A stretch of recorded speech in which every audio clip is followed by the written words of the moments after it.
On est donc très heureux d'accueillir Serge et Marie-Paul Santander, qui, comme il le dit à chaque fois, sont des retraités non pratiquants. Je me demande s'ils ne travaillent pas encore plus depuis qu'ils sont à la retraite. Mais enfin, c'est important pour nous de prier pour cette église de Pau, qui est une belle et grande œuvre du Seigneur, où il s'est passé, ils vivent des belles et grandes choses. Et comme dans toutes les belles et grandes choses, il y a aussi des grands combats. Et donc là, ils sont en changement pastoral, et c'est important dans la prière. Vous rappelez que le pasteur qui a succédé à Serge et à Marie-Paul est décédé. Donc c'est c'était en tout début d'année, non ? Non, c'était au 14 juillet 2018. Ouais. Donc voilà, il faut préparer un changement pour une grande église, c'est très important. Donc on pense à eux dans la prière. Ça fait des années qu'on veut se revoir. On a commencé dans le service du Seigneur ensemble, dans la ville de Clermont-Ferrand. Il y a une bonne quarantaine d'années, donc ça nous rajeunit vraiment pas. Et donc on était heureux de pouvoir passer ces quelques jours avec eux. Et je vais laisser maintenant la place à notre frère Serge pour qu'il partage avec nous le message de la parole de Dieu. Que Dieu le bénisse et les bénisse.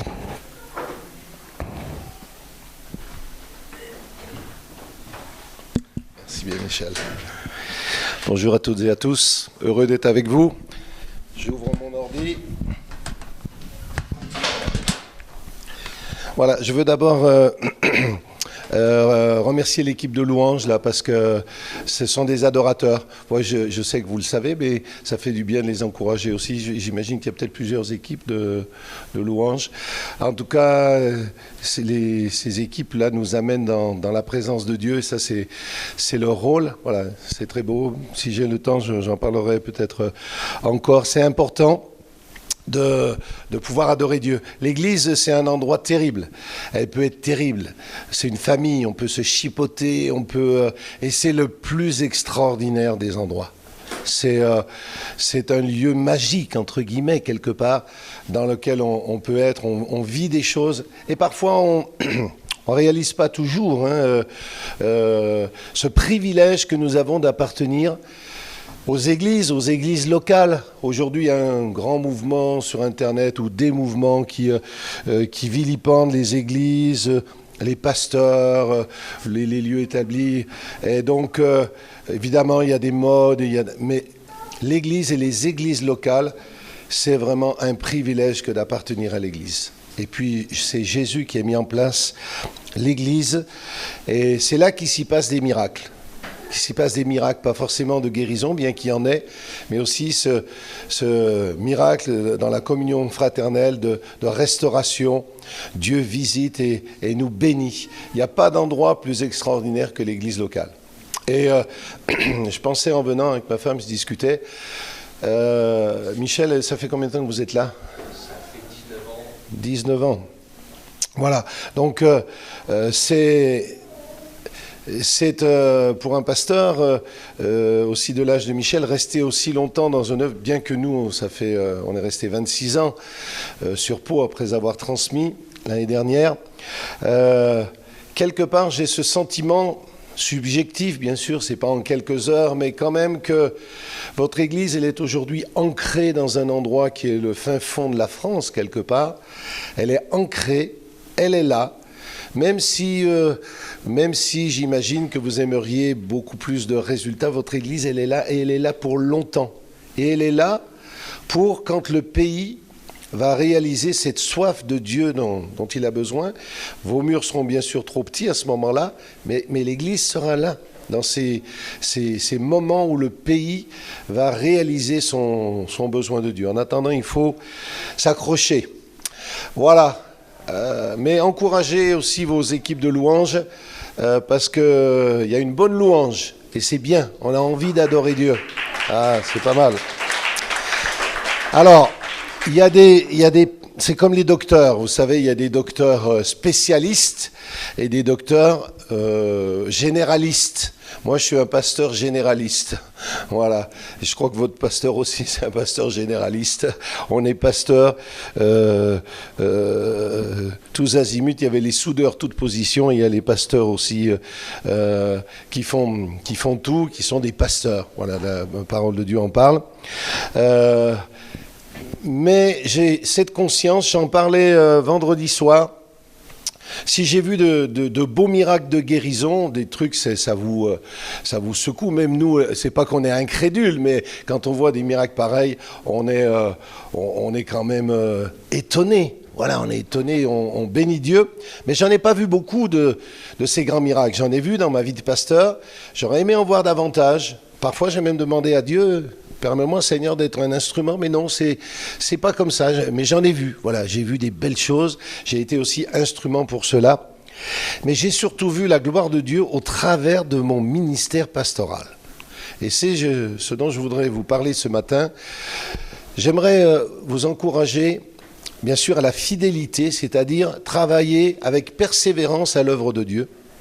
Être proactif, c'est-à-dire d'être quelque part dynamique dans l'œuvre de Dieu, avec fidélité, dans tous les jours faciles, les jours difficiles, les jours où c'est pas transcendant, et c'est comme quand on lit la Bible, pas toujours transcendant, surtout certaines généalogies ou d'autres textes, pas toujours transcendant, et pourtant, vous le savez, quand on lit la Bible, parfois, on s'arrête et d'un seul coup, il y a une révélation. Le texte, on l'a lu 6000 fois, j'allais dire, je force le trait, mais et puis là, bam, il y a le Saint-Esprit éclaire le texte, on l'a jamais lu comme ça, on y découvre des choses. C'est pareil le service dans l'Église.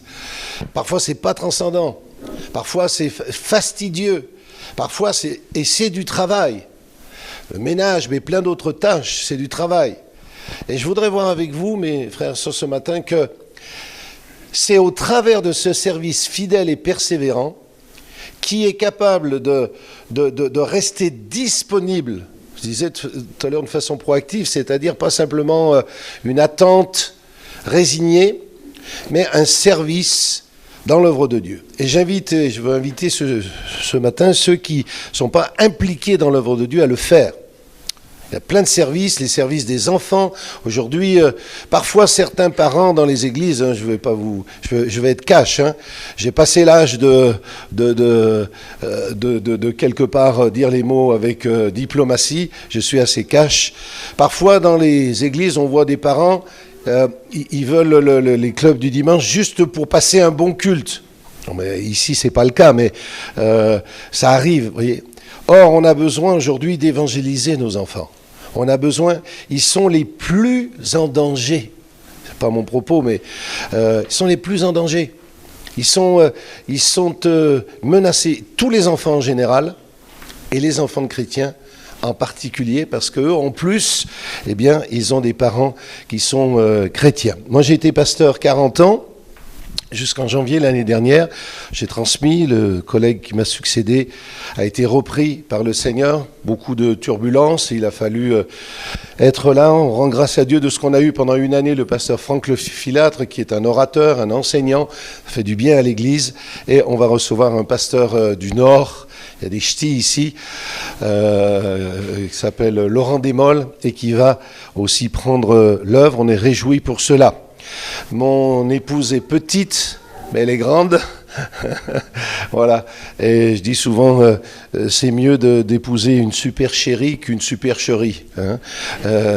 Et donc, ça aide dans les ministères d'avoir quelqu'un qui est là, qui vous encourage et puis qui vous dit ce qui ne va pas, qui vous donne un autre angle de vue. Nous avons 4 enfants. 13 petits-enfants, on en a 10 qui sont encore avec nous à Pau, mais sur les 10, il y en a 6 qui partent au Québec. Quelle idée, mais c'est comme ça, hein, non mais je plaisante. Mais ils partent au Québec, vous avez peut-être entendu parler d'eux, c'est le groupe Heroic Nation, Jérémie et Lydie, et leurs enfants, leurs époux et conjoints, et ils partent se former, mais aussi ils servent un peu partout, ils vont dans les pays de l'Est, en Chine, en Russie, en Ukraine, et ils veulent aussi servir, ils ont à cœur, et c'est une direction de Dieu. Au Québec. Donc, grande transition.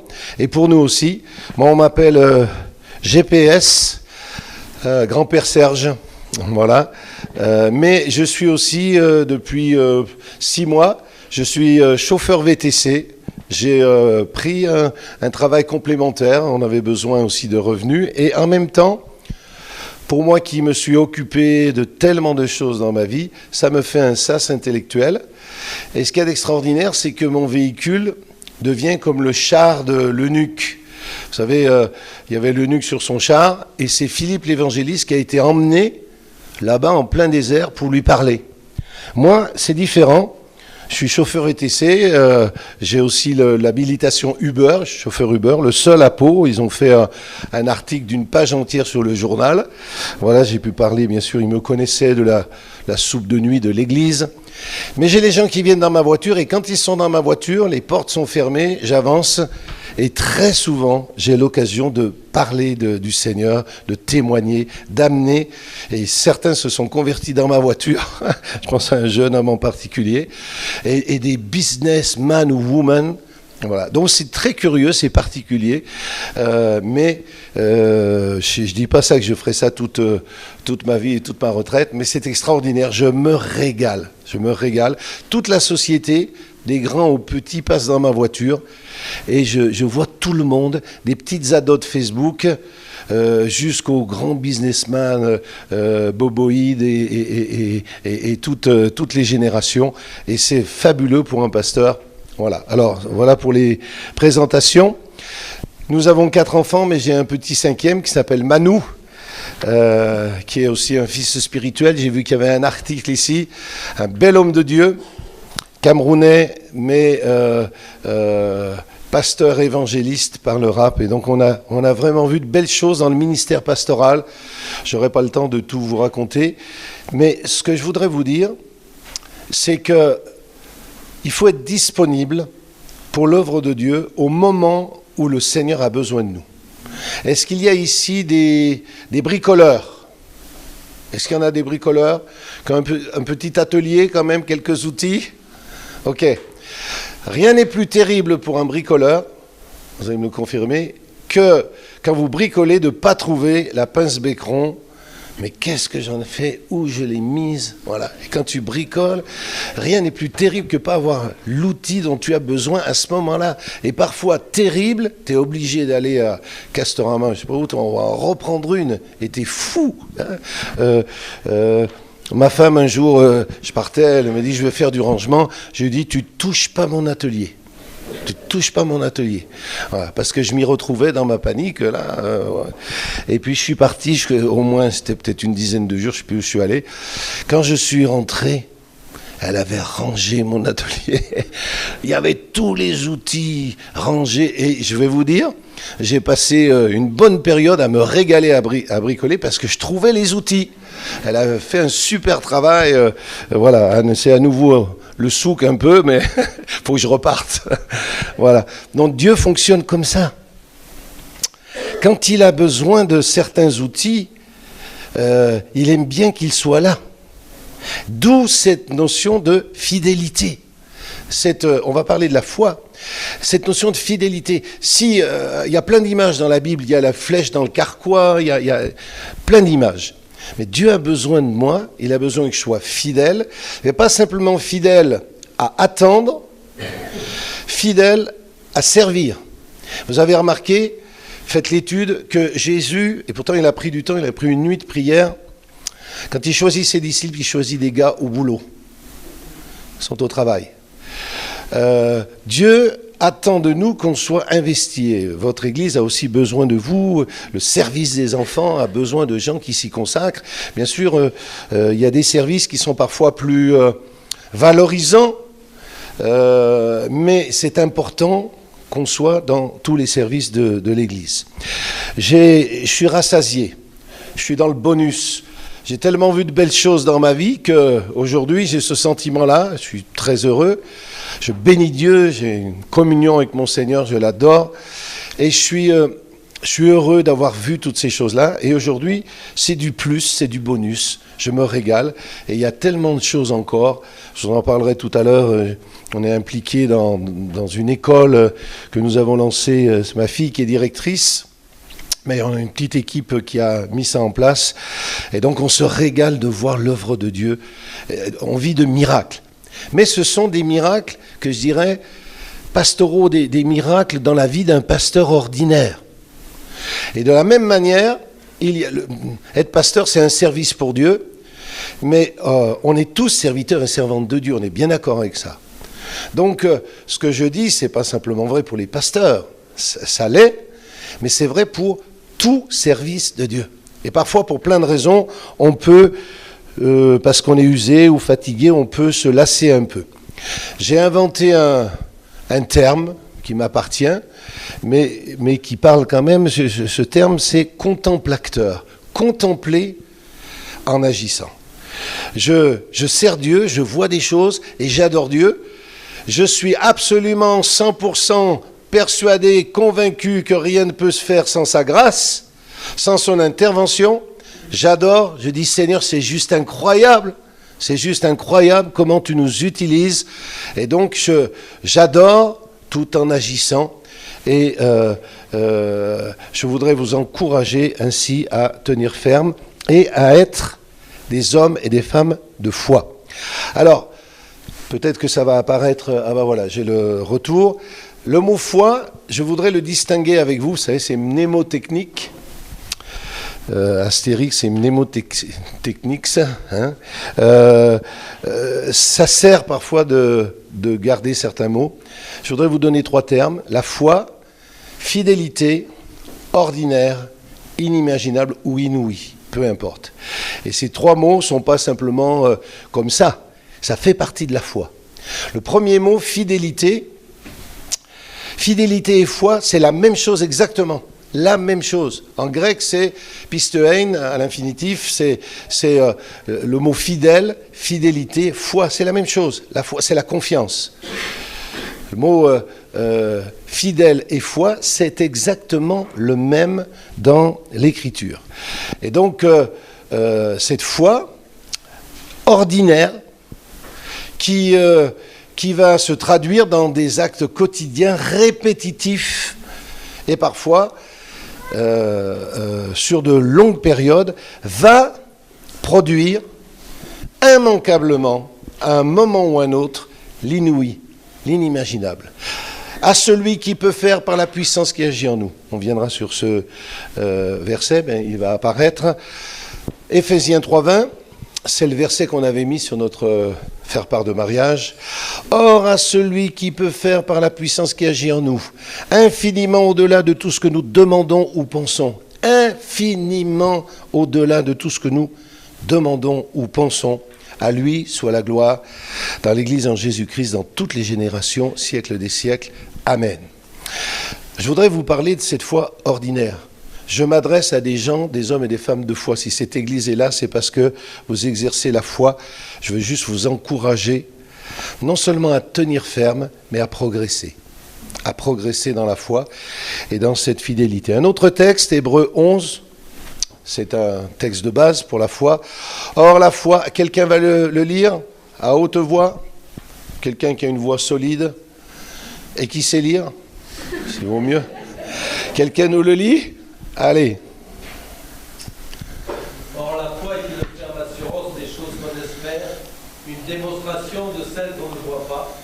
Pour l'avoir possédé, les anciens ont obtenu un témoignage favorable. Car c'est par la foi que nous reconnaissons que le monde a été formé par la parole de Dieu, en sorte que ce qu'on voit n'a pas été fait de choses visibles. Merci beaucoup, frère. La foi nous conduit dans des œuvres, et ces œuvres nous suivent. On verra le verset. On va parler des œuvres dans un moment, mais ma foi en Dieu, ma confiance en Dieu va immanquablement se traduire par des œuvres. Je verrai avec vous qu'on a été fâchés dans notre mouvement, pas que chez nous, mais les évangéliques en général, avec les œuvres. On a pendant près d'un siècle, était en réaction au catholicisme et ses œuvres pour le salut. Hein. Tout ça nous vient du Moyen-Âge avec les indulgences, etc. Donc c'était une énorme erreur doctrinale, évidemment. Donc on a été beaucoup en réaction à cela et les œuvres sont devenues suspectes. Et donc, quand nous avons démarré notre soupe de nuit il y a 27 ans de cela, en Aquitaine, j'étais en Aquitaine, donc à Pau, les collègues pasteurs me regardaient, me parlaient, puis me disaient « Alors, ta soupe de nuit ?» C'était gentil de leur part, et en même temps, c'était « Alors, ton gadget ?» C'était ton... je bouge un peu trop pour la caméra. Je prie les auditeurs de m'excuser. Voilà. Les téléspectateurs. Et donc, aujourd'hui, honnêtement, dans le pays, je ne connais pas trop d'œuvres dans lesquelles il n'y a pas une action solidaire, sociale ou caritative. On pourra réfléchir à tout cela. Du coup, nos églises, en tout cas à Pau, j'ai eu ce sentiment-là. Avant que nous commencions à servir par ce service de la soupe de nuit, c'est globalement 15 000 repas servis chaque hiver. C'est 150 bénévoles et ça dure depuis 27 ans. Cette année, la communauté de communes et un des élus municipaux a travaillé à cela, a repris notre idée. Et alors que nous le faisions les 4 mois d'hiver, prend les 8 autres mois et probablement que nous leur confierons toute l'année parce qu'ils le font bien. Donc quelque part, je suis très heureux, moi, en tant que pasteur, de voir que cette action est reprise par la ville. Et donc ça a créé un impact. Influence de l'Église. Influence de l'Église. Or, c'est la même chose qui se passe ici. Votre Église travaille aussi dans le caritatif. Michel est un peu partout, j'imagine, dans pas mal d'endroits. Et ce même phénomène, il est connu, on le connaît, on connaît l'Église. En plus, vous avez réussi à vous mettre en plein centre-ville. C'est assez incroyable. Et c'est pareil pour nous. On est une influence. Jésus parle du sel. Le sel, c'est une influence. Saler ma soupe, ça va l'influencer. L'Église doit être une influence. Quand on a démarré, et avant cela, j'avais ce sentiment que nous étions pour la ville de Pau une doctrine. Notre Église était une doctrine. On était des gens un peu particuliers, des protestants, un peu particuliers, ne posent pas de problème, ils ne demandent pas de sous. Donc pour les élus, pas de souci. Mais quand on a commencé à servir, à être acteur, à se coltiner au malheur et à la souffrance des gens, on a commencé à exister. Et ils ont dit, tiens, ils sont là. Tiens, il y a des évangéliques. Et on a commencé. Alors depuis, on a fait quand même pas mal de choses. Les œuvres doivent exister parce qu'elles sont issues de notre foi. C'est parce que j'ai la foi que ça va se traduire dans des œuvres. Montre-moi ta foi sans les œuvres, dit Jacques, je te montrerai ma foi par mes œuvres. On ne peut pas concevoir de vie chrétienne sans œuvres. Les œuvres sont la conséquence logique de la foi. Et c'est ainsi que Jésus en parlera très souvent, d'une façon ou d'une autre. Et il est dit dans les Actes que on voyait les premiers chrétiens, on les observait, tout le monde, le peuple louait Dieu, en fait, les gens louaient Dieu à cause de l'Église. Et l'Église, même une petite assemblée au milieu d'un grand département, va pouvoir influencer. Elle est petite, comme une lumière, même ces lumières, ce n'est pas une lumière à incandescence, mais ces ampoules qu'on avait autrefois dans nos caves, toutes petites, filament tordu, pas grand-chose à déclarer, et pourtant quand tu tournes le bouton, bam, la lumière s'éclaire. C'est ainsi que doit être l'Église. Foi, retenez ces mots, fidélité ordinaire, inimaginable. Le mot fidèle, 2 Timothée 2:2, ce que tu as entendu de moi en présence de beaucoup de témoins, confie-le à des hommes fidèles. C'est-à-dire en qui on peut se confier, on peut mettre sa confiance. Nous, les pasteurs, on cherche des gens fidèles. Des gens qui, on sait, ils vont porter le bébé, ils vont faire l'œuvre, ils vont trouver eux-mêmes, vont voir le travail, ils vont s'investir et ils ne vont pas simplement attendre qu'on leur donne un ordre, ou ils vont faire. Voilà. Des gens fidèles. Cette fidélité, on la retrouve aussi chez Sarah. Parfois, on parle beaucoup de la foi d'Abraham. Mais Sarah, regardez le texte. Hébreux 11:11, c'est par la foi que Sarah elle-même, j'aime la parole de Dieu, hein, elle rajoute elle-même, comme si c'était nécessaire. Sarah elle-même. Il n'y a pas qu'Abraham. C'est par la foi que Sarah elle-même. Bien sûr, Abraham est appelé le père des croyants, etc. Mais Sarah a été une femme de foi, même si elle a ri. On connaît tous ces passages-là. Malgré son âge avancé, elle fut rendue capable d'avoir une postérité. La ménopause était passée depuis bien longtemps, elle avait une centaine d'années. Mais cette femme, même si sur la fin, même si elle rit quand on lui annonce qu'elle va avoir un enfant, il y avait quand même un peu, pas de quoi rire, mais c'était quand même très surprenant, n'est-ce pas? Mais elle a quand même persévéré dans la foi. Donc, cette foi qui va persévérer, c'est une foi qui est fidèle. Il y a je vais prendre un exemple ici de les pèse-personnes. C'est un objet terrible avec lequel j'ai dû lutter toute ma vie. Et il y a 2 qualités. Il doit être juste et fidèle. C'est ce qu'on demande à une personne. Juste, il doit donner le bon poids, hélas pour certains. Et fidèle, il doit toujours donner le même poids. Vous avez des balances ou des pèse-personnes qui sont fidèles, ils vous donnent toujours 2 kilos en moins. Sympa, hein? Mais ils sont fidèles. Ils vont toujours vous donner... C'est comme les chrétiens. Vous avez des chrétiens, ils arrivent toujours un quart d'heure en retard. Mais ils sont fidèles. Ils sont fidèlement en retard. Ils sont toujours à l'heure en retard. Tu veux savoir quand il va arriver, tu viens un quart d'heure plus tard, ils arrivent. Ils sont fidèles. Mais ils ne sont pas justes avec l'heure de la réunion. Juste, c'est afficher le bon poids. Moi, il m'est arrivé une fois une aventure terrible. J'avais un pèse-personne qui fonctionnait bien, d'une grande marque. Et puis, je me pesais. Et puis, j'ai essayé tous les régimes. Moi, comme dit une vieille chrétienne que j'ai connue, même l'eau m'engraisse. Voilà, donc il y a des natures, c'est comme ça, on est toujours obligé de se battre. Et alors, j'avais fait toutes sortes de régimes, machin.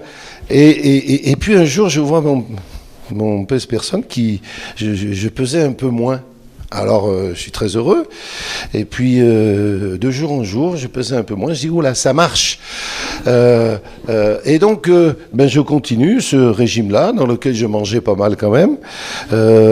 Et puis, comme je voyais que je maigrissais, je rajoutais une petite barre glacée, de ci, de là, voilà. Et ça marchait. Et mon pèse-personne m'indiquait que je maigrissais. Donc, c'était formidable. Et je disais, finalement, c'est pas si difficile de maigrir. Et jusqu'à ce que un jour je dis à ma femme, mais chérie, tu dois mettre mes pantalons trop chauds dans la machine, ils rétrécissent. Elle me dit, mais non. Voilà. Alors du coup, honteusement, je m'arrête à une pharmacie. Je cherche une petite pièce de 20 centimes d'euros, machin, là, pendant que les gens sont occupés. Je mets ma petite pièce, je monte et... L'horreur, j'avais pris 10 ou 12 kilos. Alors, j'appelle cette grande marque de pèse-personne, et elle n'était ni juste ni fidèle, cette balance. Et le gars me dit, j'ai une personne, il me dit, oui, ça arrive, et il me donne le nom du dysfonctionnement. Il me dit, oui, c'est des machines, elles perdent tous les jours un peu. Voilà. J'espère que vous ne tomberez pas sur ce genre de machine. Voilà. Donc, ce que Dieu attend de nous, c'est que nous soyons justes. Par exemple, pour l'heure de la réunion, c'est l'heure de la réunion. Hein, votre pasteur m'a payé pour en parler. Non, c'est pas vrai. Et fidèle, c'est-à-dire d'être là où on les attend. Et j'insiste sur ce point. Dieu cherche des hommes et des femmes qui sont là où il les attend. Et parfois... Il y a des tas de textes dans l'Écriture. Vous avez lu cette parabole des serviteurs où Jésus dit quand vous avez fait ce que Dieu vous demande, considérez-vous comme des serviteurs inutiles. C'est un peu mal traduit au niveau du sens. C'est pas vraiment inutile ici, c'est plutôt des serviteurs disponibles. Des serviteurs qui ne sont pas inutiles, mais ils n'ont rien à faire. Ils sont disponibles. Et ça, c'est important, ce concept dans la parole de Dieu. Et donc, je reviens aux œuvres. Souvent, on commet l'énorme erreur théologique d'opposer la foi et les œuvres. Les deux vont de pair. C'est parce que j'ai la foi que j'ai des œuvres. C'est parce que j'ai la foi que je vais servir. Quelques textes, Hébreux 11, 4. C'est par la foi qu'Abel offrit. C'est par la foi, il a la foi, qu'Abel offrit à Dieu. Donc sa foi se traduit par un sacrifice plus excellent que celui de Caïn. C'est par elle qu'il fut déclaré juste, Dieu approuvant ses offrandes, et c'est par elle qu'il parle encore, quoique mort. Nous faisons trop souvent la confusion entre les œuvres de la loi, c'est-à-dire, ça c'est le catholicisme et d'autres, c'est religieux en général, je fais des œuvres pour m'attirer la faveur de Dieu. Je ne vais pas vous faire un cours là-dessus, je pense que vous avez déjà bien réfléchi. Ce sont ces œuvres qui quelque part, vont chercher à nous attirer la divinité. Les hindous, tout le monde connaît ça, c'est religieux. Ça, c'est les œuvres. Alors, c'est l'argent, c'est les pénitences, les contritions, ce sont les actions qui peuvent être menées. Ça, c'est les œuvres de la loi. Pour les Juifs, c'était l'observance de la loi. C'était observer la loi telle qu'elle. Et quelque part, plus un homme observe la loi, plus il est sauvé par la loi. Mais plus c'est l'enfer. Plus c'est l'enfer. Parce qu'il est nul homme et nulle femme qui puisse observer la loi. Christ a accompli la loi une fois pour toutes. Moi, je suis en lui et je suis bien incapable d'accomplir toute la loi. Donc ces œuvres de la loi, évidemment, on n'en veut pas, c'est une erreur de doctrine quelque part, de vouloir faire ces œuvres pour s'attirer la faveur de Dieu. Au contraire, Galates chapitre 3, verset 13, nous dit « Christ nous a rachetés de la malédiction de la loi, étant devenu malédiction pour nous. » Il nous a rachetés de la malédiction de la loi. Galates 3, 10, « Car tous ceux qui s'attachent aux œuvres de la loi sont sous la malédiction. » Terrible de lire ça. Après, ça nécessite vraiment une belle étude, vraiment des belles choses à voir là-dessus. Car il est écrit, maudit est quiconque n'observe pas tout ce qui est écrit dans le livre de la loi et ne le met pas en pratique. Qui dit loi, dit juge. Qui dit loi, dit juge. Qui dit juge, dit condamnation ou acquittement. Mais très souvent, c'est condamnation. Et qui dit condamnation dit prison. Et la loi nous met en prison. L'apôtre Paul, Romains 7, dira, mais misérable que je suis, qui me délivrera du corps de cette mort? Et là, il a cité justement tous les efforts de la loi et de la chair. Donc, frères et sœurs, on n'est plus bien sûr sous cette malédiction, bien que certains chrétiens transportent leur tribunal à l'intérieur de leur cœur. Ils restent sous la loi parce qu'ils n'ont pas encore découvert suffisamment dans l'adoration justement ou dans l'expérience avec Jésus, cette pleine libération. Ils continuent quelque part de fonctionner un peu par la loi, des kilomètres de prière ou de lecture de Bible, etc. Bien sûr, ces choses sont bonnes, mais certains sont toujours sous des obligations.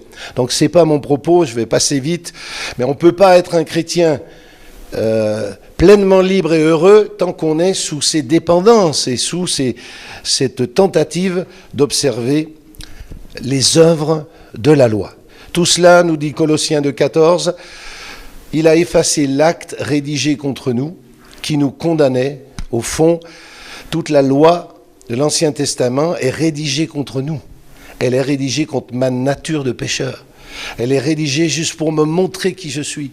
Elle est rédigée pour que je crie, comme Paul, Romains 7, pour que je crie vers le Seigneur, Seigneur, qui va me délivrer? Romains 8, grâce soit rendue à Christ, grâce soit rendue au Seigneur. Donc, à la croix du Calvaire, il nous a délivrés. Donc, plus besoin de ces œuvres qui cherchent à attirer la faveur de Dieu. Il nous aime, vous le savez, il nous aime. Il nous aime parfaitement. C'est la fête des pères aujourd'hui. Fête de notre Père. Il nous aime comme un Père parfait et extraordinaire. Donc, c'est juste parce que je sais qu'il m'aime, parce qu'il est présent dans ma vie, parce qu'il me remplit de son esprit, parce qu'il est près de moi, que j'ai envie de le servir. Et j'ai envie que les autres sachent et connaissent. Et j'ai envie de faire des œuvres parce que j'ai la foi. Je vais ainsi avoir ce désir de faire des œuvres. On va passer et on passera sur certains textes. Ici, je vais passer pour pouvoir justement aller sur aussi l'essentiel dans ce message. Mais un gars comme Enoch, il a eu la foi avant son enlèvement. Comme nous, les chrétiens, nous avons aussi la foi et ça nous donne une certaine tranquillité par rapport à la mort, par rapport au futur. Je suis tranquille, je suis en paix. Les choses peuvent arriver, mais je suis tranquille, je suis en paix. Enoch a reçu, avant son départ, pour lui c'est un enlèvement, il a été averti avant concernant son départ. Et nous, les chrétiens, bien, dans ce domaine-là, on a cette tranquillité. Et c'est parce qu'on a cette confiance et cette tranquillité qu'on n'a pas crainte de la mort. Je vais passer sur tous ces éléments-là. Enoch, avant son enlèvement, a reçu le témoignage qu'il était agréable à Dieu. Cette tranquillité de cœur fait que je suis dans de bonnes dispositions pour servir, parce que je suis tranquille, j'ai pas peur que Dieu me foudroie, mais je suis donc tranquille par rapport à la mort, pour ce grand saut de la mort où c'est la vie qui continue. Et donc je peux servir le Seigneur, je suis disponible pour servir le Seigneur. Jacques 2,18, je vous l'ai cité tout à l'heure, dit « Montre-moi ta foi sans les œuvres, et moi, je te montrerai la foi par mes œuvres. » Un gars qui a exercé la foi dans la persévérance, c'est Noé. Noé, pour sauver sa famille, il aime Dieu, il a une crainte respectueuse, il n'a pas peur de Dieu, il le respecte, il l'aime. Comme ces vieux couples, vous savez, des vieux couples qui ont vécu 50, 60 ans ensemble, ils ont une crainte mutuelle, ils s'apprécient, il y a cette crainte du papy ou de la mamie qui prend soin de... Voilà, c'est cette crainte-là, ou la crainte du jeune amoureux qui est tout à sa fiancée, voilà, il est prêt à tout... Il faut qu'il le reste, hein. C'est quelqu'un qui a dit, pasteur, mon fiancé, il me donne trop de cadeaux, des bagues, plein de choses comme ça. Alors le pasteur il réfléchit un moment, il dit, bon, épouse-le. Voilà. Donc ça, c'est cette crainte du fiancé là, c'est un peu la même crainte. Il avait une crainte respectueuse de Dieu. Alors du coup, il voulait sauver sa famille. C'est la fête des pères, les pères qui êtes là, que votre famille soit toujours sur votre cœur. Je veux servir Dieu aussi pour ma famille. Et alors il va construire ce que Dieu lui dit, ce bateau énorme. C'est un pionnier, personne n'a jamais fait ça. Je vais y venir avec vous.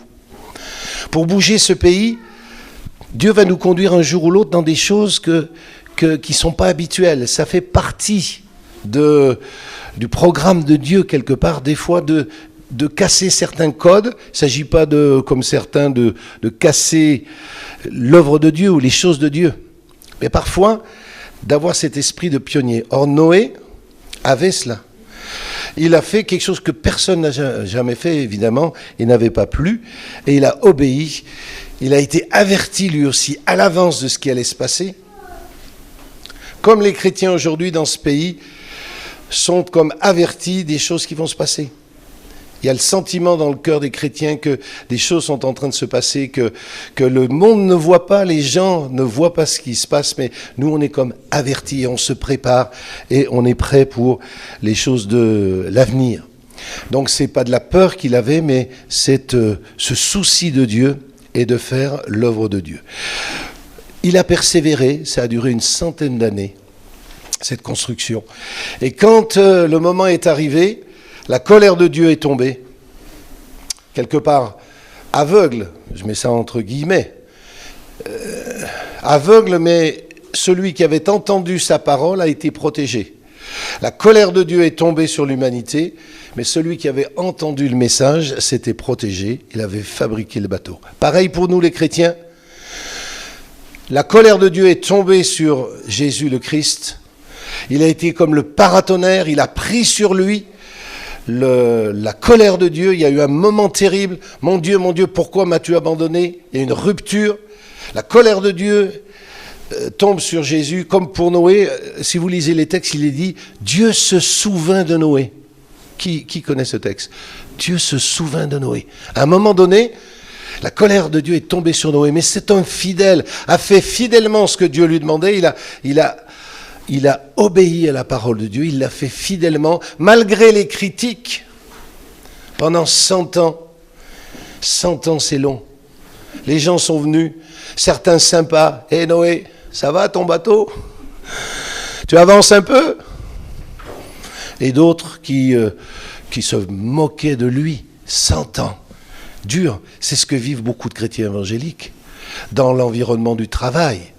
Alors ton Dieu, c'est ce que vivent beaucoup de gens comme cela. Est-ce que c'est ce que vous vivez, mes frères et sœurs? Et parfois au collège, quand certains vont s'éclater à la boîte La Noche, je sais pas où.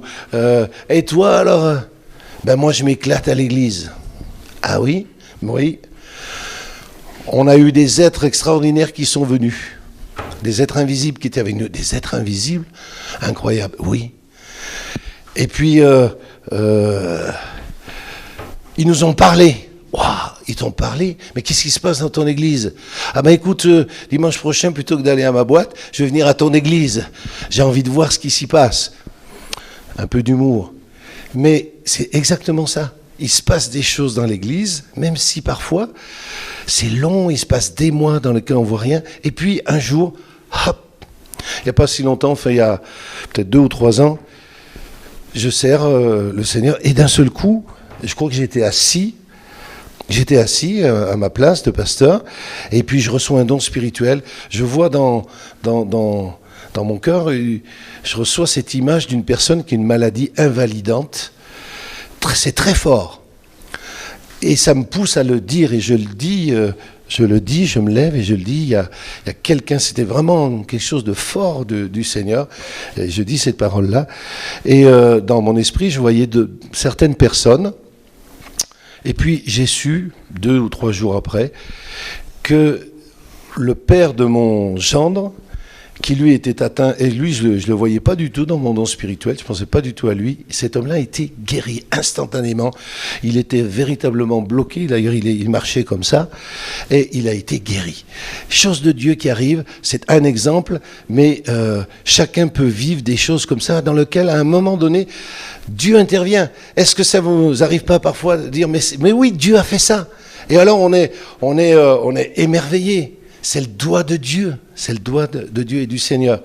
Et on est à sa disposition. Noé donc comme Abraham, Noé a obéi et a commencé à construire. Abraham a obéi et il est parti dans un pays sans savoir où il allait.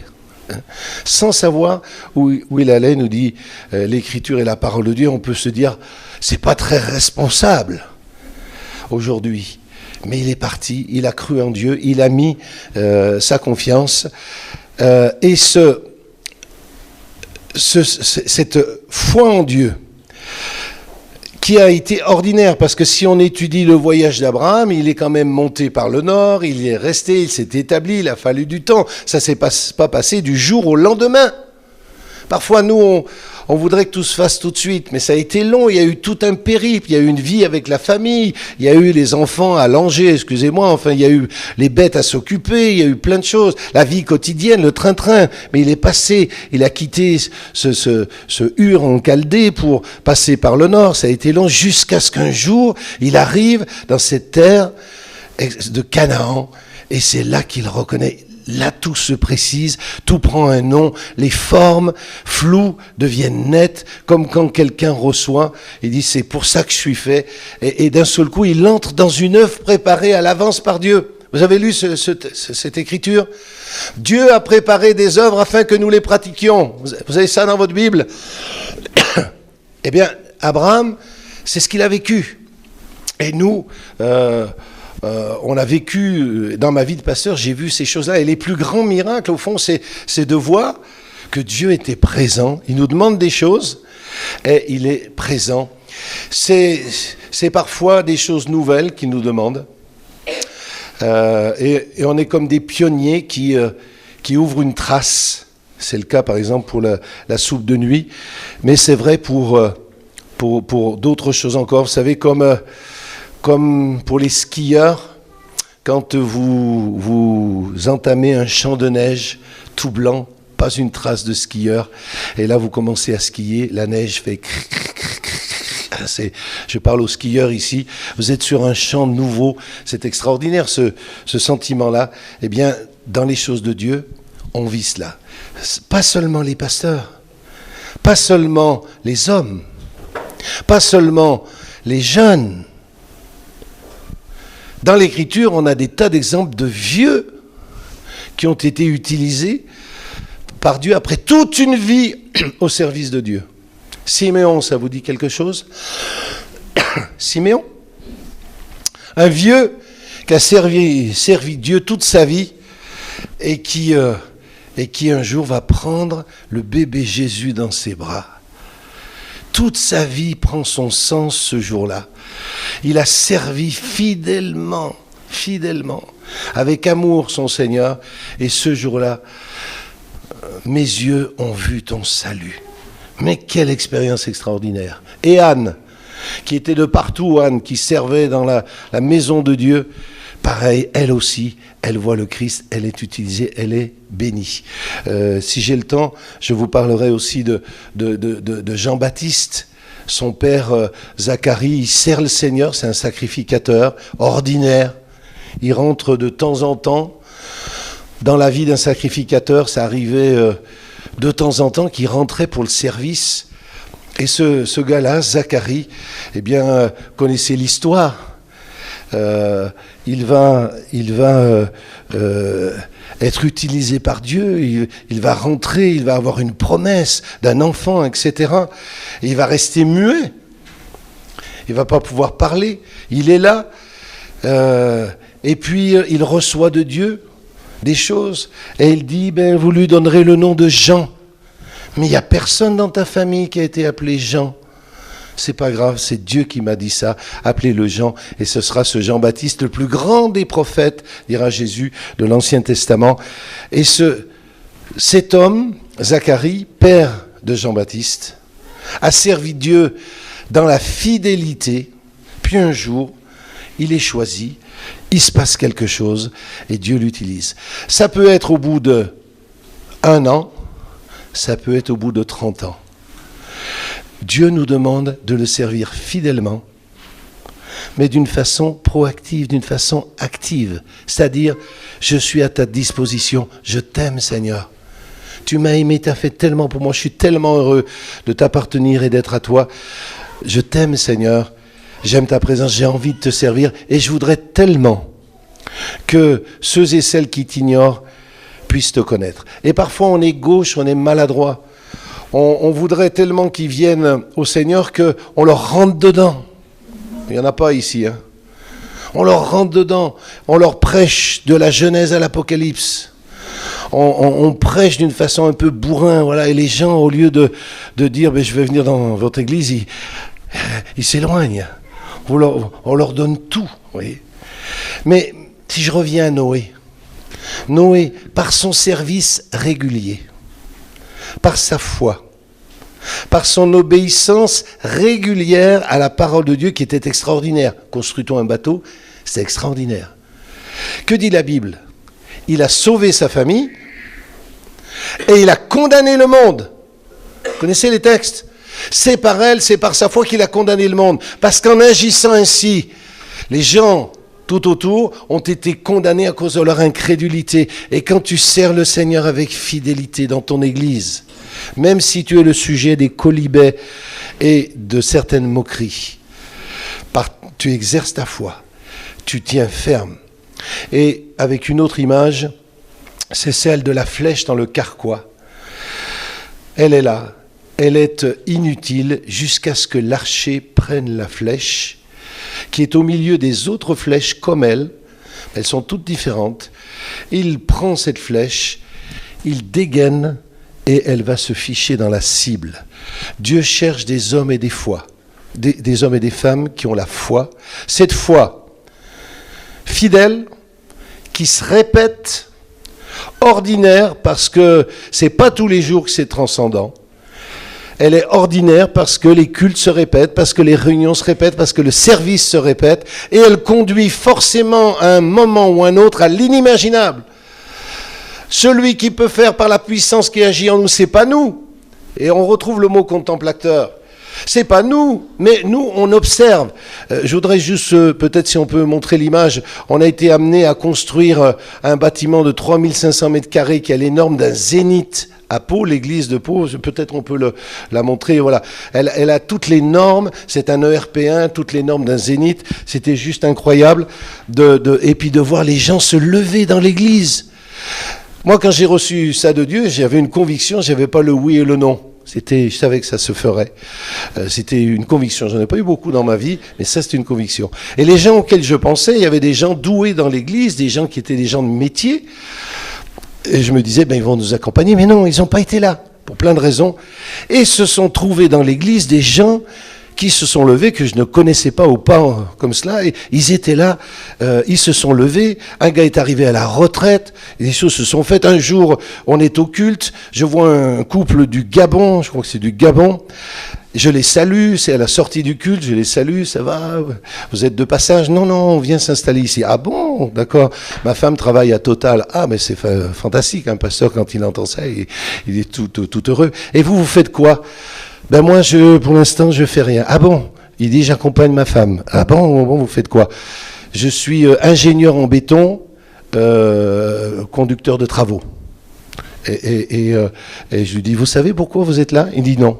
Je lui dis, retournez-vous. Et sur le mur, il y avait tous les plans de l'église. Et cet homme était le chaînon manquant, qui nous manquait, et il a été dans la construction. Donc on a vu ces choses-là, et tellement d'autres choses. Et je veux terminer par... on peut peut-être montrer l'image. Il y a 2 ans de cela, nous avons été... Enfin, ça fait 7 ans qu'on est sur le projet. On a lancé une école hors contrat, une école Montessori avec une méthode d'une religieuse catholique italienne qui était médecin au début du XXe siècle. Elle a trouvé une super méthode pour les enfants. Et on a travaillé à tout cela, mais Dieu nous a conduits au travers beaucoup bien sûr de difficultés. Et aujourd'hui, il y a cette école qui est là. On a commencé avec 23 élèves. À l'intérieur, il y a des petits musulmans, des petits juifs, des petits athées. L'éveil à la foi est facultatif. Donc, c'est dans les locaux de l'église. Et donc... de 23, on est passé à 46 cette année, 2e année.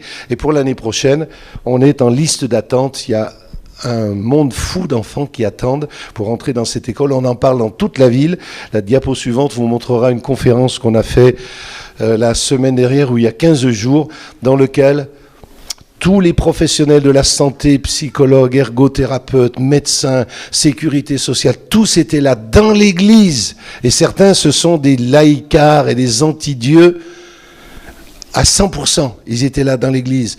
Et hier matin, tandis que j'étais là en train de travailler dans le bureau de Michel, on m'appelle et on me dit, le médecin-chef de la sécurité sociale a rencontré la directrice et lui a dit, mais on parle de votre église et de votre école dans toute la ville. Voilà. Rassurez-vous, c'est la même chose ici.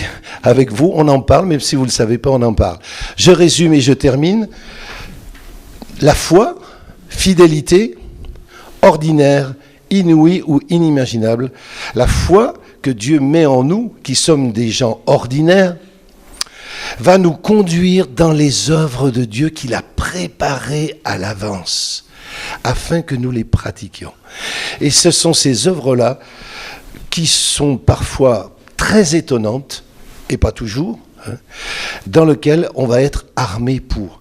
C'est pourquoi, mes frères et sœurs, et l'encouragement que je voudrais vous laisser, servez dans l'Église, servez d'une façon proactive, c'est-à-dire, voyez le boulot qu'il y a à faire, voyez ce qui doit être fait dans l'Église et proposez-vous. servez Dieu, mettez-vous à disposition du pasteur ou de son épouse ou des responsables et servez. Restez pas sans rien faire, même si la parabole nous dit que Dieu va chercher les gens sans rien faire. Néanmoins, il utilise ceux qui sont déjà au travail. On prie ensemble ? Seigneur, tu es celui qui met dans nos cœurs cette foi qui vient de toi. C'est toi qui mets en nous cette confiance, cette tranquillité. Nous nous reposons sur l'Éternel, notre Dieu. Nous nous reposons sur toi, le Tout-Puissant. C'est toi qui fais l'œuvre et nous, on se régale de voir les choses que tu as préparées à l'avance. On a envie de t'adorer, de te célébrer, de te bénir, parce qu'on est les propres contemplateurs de tes œuvres. Merci de nous appeler à te servir les uns et les autres. Merci de bénir ces bien-aimés, les jeunes gens, les vieillards, les personnes les actives qui ont leur propre travail, leur propre projet, mais auxquels tu as toi aussi la destinée que tu réserves. Merci de nous bénir, Seigneur. Au milieu de ton peuple et les gens de ton peuple, tu les as choisis pour une raison bien particulière. Il y a plein de gens sur la terre, mais tu as choisi des hommes et des femmes pour les avoir avec toi et pour les utiliser afin qu'ils soient tes instruments. Bénis cette assemblée, bénis Michel et Marie-Hélène, oins-les de ton onction, fais lever encore des serviteurs et des servantes, et que cette église ici à Guéret soit présente. Elle s'est enracinée, elle a ses racines ici, elle est au milieu de la ville. Seigneur, que quand les temps que tu as préparés vont arriver, elle soit un objet, un lieu de salut extraordinaire qui dépasse tout ce qu'on peut penser ou imaginer aujourd'hui. Amen. Amen.